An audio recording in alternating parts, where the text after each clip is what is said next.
Assalamualaikum warahmatullahi wabarakatuh. Perkenalkan, nama saya Syatul Izzah dan nanti rekan saya Mbak Royhatus Solihah dari kelompok 2. Di sini saya akan membahas tentang komponen-komponen kurikulum. Kurikulum merupakan kumpulan rencana tujuan, materi pembelajaran, dan bahkan cara mengajar yang digunakan sebagai pedoman oleh para pengajar demi tercapainya tujuan akhir pembelajaran. Salah satu fungsi kurikulum ialah sebagai alat untuk mencapai tujuan pendidikan yang berkaitan dan berinteraksi satu sama lainnya. Dalam rangka mencapai tujuan tersebut, pada dasarnya kurikulum memiliki komponen pokok dan komponen penunjang yang saling berkaitan. Komponen merupakan satu sistem dari berbagai komponen yang saling berkaitan dan tidak bisa dipisahkan satu sama lainnya. Sebab kalau satu komponen saja tidak ada atau tidak berjalan sebagaimana mestinya. 4 komponen inti yang membentuk kurikulum. Yang pertama, komponen tujuan. Telah dikemukakan bahwa dalam kurikulum atau pengajaran, tujuan memegang peranan penting akan mengarahkan semua kegiatan pengajaran dan mewarnai komponen-komponen kurikulum lainnya. Yang kedua, komponen isi atau materi pelajaran. Isi kurikulum merupakan komponen yang lebih banyak menitik beratkan pada pengalaman belajar yang harus dimiliki peserta didik dalam kegiatan proses pembelajaran.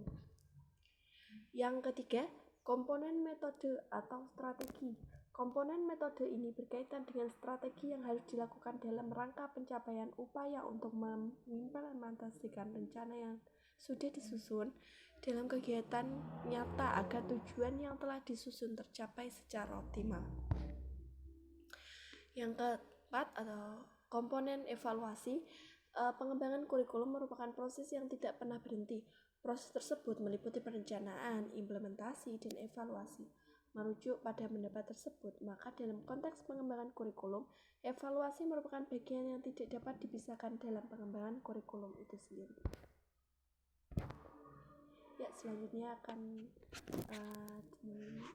dibacakan oleh Mbak Royha. Oke, untuk yang selanjutnya, prinsip pengembangan kurikulum dalam meningkatkan kualitas pembelajaran.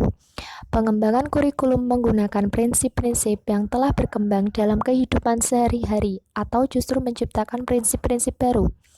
Oleh karena itu, dalam implementasi kurikulum di lembaga pendidikan sangat dimungkinkan untuk menggunakan prinsip yang berbeda dari kurikulum yang digunakan di lembaga pendidikan lain, sehingga akan ada banyak prinsip yang digunakan dalam pengembangan kurikulum. Prinsip-prinsip ini adalah landscape yang kuat untuk mewujudkan kurikulum yang sesuai dengan kebutuhan siswa, guru, dan masyarakat.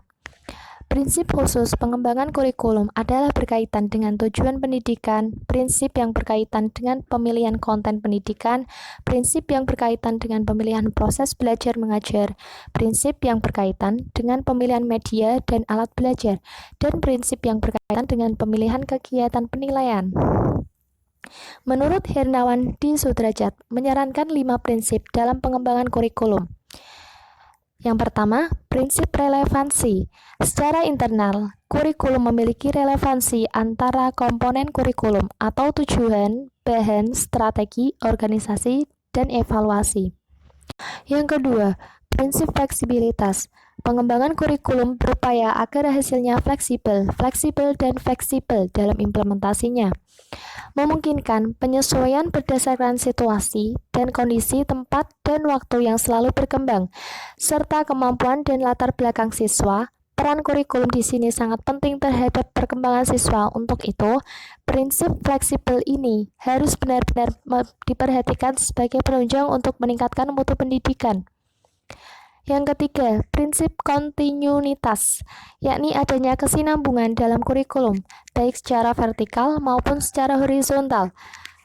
Pengalaman belajar yang disediakan kurikulum harus memperhatikan kesinambungan, baik yang di dalam tingkat kelas, antar jenjang pendidikan, maupun antar jenjang pendidikan dan jenis pekerjaan. Yang keempat, prinsip efisiensi. Peran kurikulum dalam ranah pendidikan adalah sangat penting dan bahkan dalam proses pembelajaran. Ia mencakup segala hal dalam perencanaan pembelajaran agar lebih optimal dan efektif. Yang kelima, prinsip efektivitas. pengembangan kurikulum pendidikan perlu memperhatikan prinsip efektivitas. Yang dimaksud dengan efektivitas di sini adalah sejauh mana rencana program pembelajaran dicapai atau diimplementasikan. Jadi kesimpulan dari keseluruhan penjelasan tadi ialah sistem kurikulum terbentuk oleh 4 komponen, yaitu komponen tujuan, isi kurikulum, metode atau strategi pencapaian tujuan, dan komponen evaluasi. Komponen merupakan satu sistem dari berbagai komponen yang saling berkaitan dan tidak bisa dipisahkan satu sama lainnya. Sebab, kalau satu komponen saja tidak, maka tidak akan berjalan sebagaimana mestinya. Tujuan pendidikan memiliki klasifikasi, dari mulai tujuan yang sangat umum sampai tujuan khusus yang bersifat spesifik dan dapat diukur, yang kemudian dinamakan kompetensi.